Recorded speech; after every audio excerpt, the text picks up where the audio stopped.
குமரன் வந்து நேரத்துக்கு வரலன்னு சொல்லிட்டு கங்கா வந்து செமையா டென்ஷன் ஆயிடுறாங்க. அடுத்து எல்லாரும் வந்து கேட்கறதால வந்து கங்கா வந்து வந்து உட்கார்றதுக்காக வராங்க. அப்போ குமரன் வந்து வந்துடுறாரு. குமரனை பார்த்த கங்கா செமையா டென்ஷன் ஆயிடுறாங்க. என்ன தம்பி இவ்வளோ லேட்டாக வந்திருக்கீங்க, சீக்கிரமாக போயிட்டு ட்ரெஸ் எல்லாம் சேஞ்ச் பண்ணிட்டு வாங்க அப்படின்னோடனே, ஒரு 5 நிமிஷம் வந்துடுறேன் அத்தை அப்படின்னு சொல்லிட்டு போயிட்டு குளிச்சுட்டு ட்ரெஸ் எல்லாம் மாற்றிட்டு வராரு. வந்தோடனே வந்து கங்கா கழுத்தில் மாலை போட சொல்கிறாங்க. உடனே போட வராரு. அவங்களே வாங்கி போட்டுக்கிறாங்க. அப்போ வந்து கங்கா கிட்ட நீ வந்து குமரனுக்கு மாலை போடுமா அப்படின்னு சொல்கிறாங்க. உடனே வந்து கங்கா தூக்கி அந்த மாலையை விசிலடிக்கிறாங்க. இவருக்கு மாலை தான் ஒரு கேடா அப்படின்றாங்க. அதை கேட்டு எல்லாம் அதிர்ச்சி அடைகிறாங்க. உடனே வந்து என்ன நினச்சிட்டு இருக்கீங்க, 4 நாளா நான் என்ன ஆனேன் ஏதானு எதுவுமே கவனிக்கல. எனக்கு தான் இங்கே ஃபங்க்ஷன் நடத்துகிறாங்க, நம்ம வீட்டு ஃபங்க்ஷன். ஆனால் நீங்கள் அதை பற்றி கொஞ்சமாவது யோசிச்சிங்களா? 4 நாளாக கண்டுக்கல. இந்த மாதிரிலாம் இருந்துட்டு இப்போ வந்து அப்படியே வந்து பில்டப் பண்ணுறீங்க, மாலை போட வரீங்க. உங்களை பார்க்கவே எனக்கு விருப்பாக இருக்குது அப்படின்றாங்க. ஏங்கங்க இப்படிலாம் பேசுகிறேன், நான் அப்படி தான் பேசுவேன்.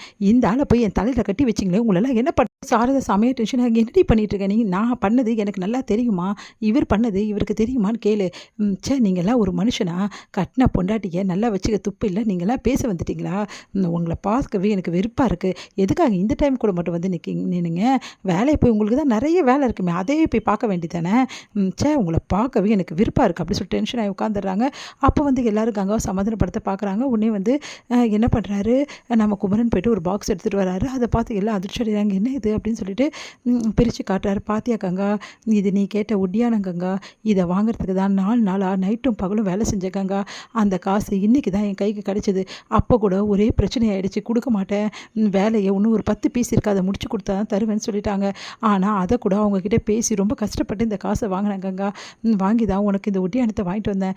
நான் உனக்கு எவ்வளோ தான் பண்ணுறேன், ஆனால் பார்த்து எல்லாமே பண்ணணும், உன்னை நல்லா வச்சுக்கணும் அப்படின்னு சொல்லிட்டு ஒவ்வொரு நொடியும் நினச்சி தான் எல்லா விஷயத்தையும் நான் பண்ணுறேன். ஆனால் உனக்கு எதுவுமே புரிய மாட்டேங்குது கங்கா, என்னோட பாசமும் அன்பும் கண்ணுக்கு தெரியலையே கங்கா அப்படின்றாங்க. அதை கேட்டுட்டு கங்காவுக்கு என்ன சொல்கிறதுனே தெரியல அப்படின்னு யோசிச்சுட்டு இருக்காங்க. பாத்தியா கங்கா, இந்த விஷயத்துக்காக தான் 4 நாளாக நான் கஷ்டப்பட்டுட்டு இருந்தேன்.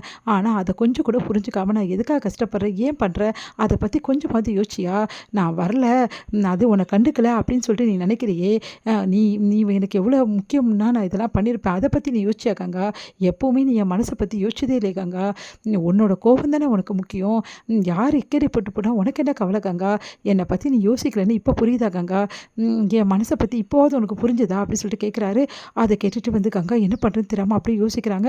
பாரு கங்கா, இதை வாங்க தான் நான் 4 நாளாக கஷ்டப்பட்டேன், வேணா நீ எல்லாருக்கிட்டையும் கேட்டுக்கோ. ஆமாக்கா, பாவங்க்கா மாமா 4 நாளாக வந்து உனக்காக நைட்டும் பகலும் தைச்சிருக்கா, ஒரு நாள் கூட தூங்கலக்கா.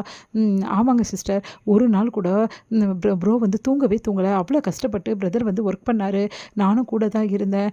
இந்த விஷயத்தெல்லாம் உங்ககிட்ட சொன்னால் வந்து நீங்கள் வருத்தப்படுவீங்கன்னு தான் அவர் சொல்ல வேணாம்னு சொல்லிட்டாரு. உங்களை வருத்தப்பட வைக்கக்கூடாதுன்னு நினச்ச ஒரு மனுஷனை நீங்கள் இவ்வளோ கஷ்டப்படுத்துறீங்களே சிஸ்டர் அப்படின்னோன்னா அப்படியே பார்த்துக்கோங்க முறைக்கிறாங்க. விஜய் பார்த்துட்டு காவேரி வந்து விடுங்கங்க, நான் பேசிக்கிறேன் அப்படின்றாங்க. அக்கா ப்ளீஸ்க்கா, இப்போது புரிஞ்சுக்கோ, மாமா உன்னை வருத்தப்பட வைக்கக்கூடாதுன்னு தான் உங்ககிட்ட சொல்லலை, இவ்வளோ கஷ்டப்படுறாரு, உன்னோட வளகாப்புக்குன்னு தெரிஞ்சால் நீ வருத்தப்படுவல்ல, அதனால தான்க்கா சொல்ல வேணாம்னு சொன்னார், அதனால தான் நாங்களும் சொல்லலை. ஆனால் நீ அதை புரிஞ்சுக்காமல் மாமாவை இவ்வளோ தப்பாக நினச்சிட்டேக்கா. விடு காவேரி, எப்போவுமே கங்கா என்னை தப்பாக தானே நினைப்பா, என்றைக்கு என்னை கரெக்டாக நினச்சிருக்கா. நான் வந்து உதவாதவன், வேலைக்கு ஆகாதவன், நான்லாம் வேஸ்ட்டுன்னு தான் கங்கா நினைக்கிறா. இப்போ வரைக்கும் வேஸ்ட்டுன்னு தானே நினைக்கிறேன் கங்கா அப்படின்னோன்னா அப்படியே அழறாங்க. சாரிங்க அப்படின்றாங்க. உடனே வந்து எனக்கு தெரியாதுங்க, நீங்கள் சொல்ல வேண்டியதானே, நீங்கள் சொல்லியிருந்தா நான் வந்து இப்படி டென்ஷன் ஆகிருப்பேனா அப்படின்னோடனே, இங்கே பாரு கங்கா, எந்த விஷயத்தையும் யாருக்கும் சொல்லி புரிய வைக்கணுன்ற அவசியம் இல்லை கங்கா, அவங்களே தான் புரிஞ்சுக்கணும். ஒருத்தர் மேலே நம்பிக்கை இருந்தால் ஆட்டோமேட்டிக்காக அவங்க புரிஞ்சுக்கலாம் கங்கா, உனக்கு என் மேலே நம்பிக்கை இல்லை, அதான் நீ உனக்கு புரிஞ்சுக்கல அப்படின்றாரு. அதை கேட்டுட்டு கங்காவுக்கு என்ன பண்ணு தெரியாமல் ஆடி போயிடுறாங்க.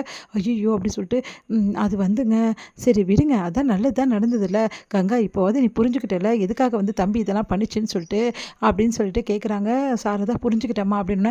இப்போ அது புரிஞ்சுது, என் பையன் எப்படிப்பட்ட தங்கம்னு சொல்லிட்டு, அவன் எது செஞ்சாலும் கரெக்டாக தான் செய்வான். பொண்டாட்டிக்கு இவ்வளோ பெரிய நகையை வாங்கிறதுக்காக தான் இவ்வளோ கஷ்டப்பட்டு நைட்டும் பகலும் உழைச்சிருக்கான். இது தெரியாமல் எப்போ பார்த்தாலும் என் பிள்ளையை திட்டிகிட்டே இருக்கா. கொஞ்சமாவது என் பிள்ளைய புரிஞ்சுக்கினான்னா இப்படி பண்ணியிருப்பாளா இவ அப்படின்றாங்க. மதினி விடுங்க மதினி அப்படின்னு சொல்லி சொன்னோன்னே ஃபங்க்ஷன் ஆரம்பிக்கலாம், அமைதியாக இருங்க எல்லாரும் அப்படின்னு சொல்லிட்டு ஃபங்க்ஷனை வந்து நடத்த ஆரம்பிக்கிறாங்க, நலுங்க வைக்கிறாங்க.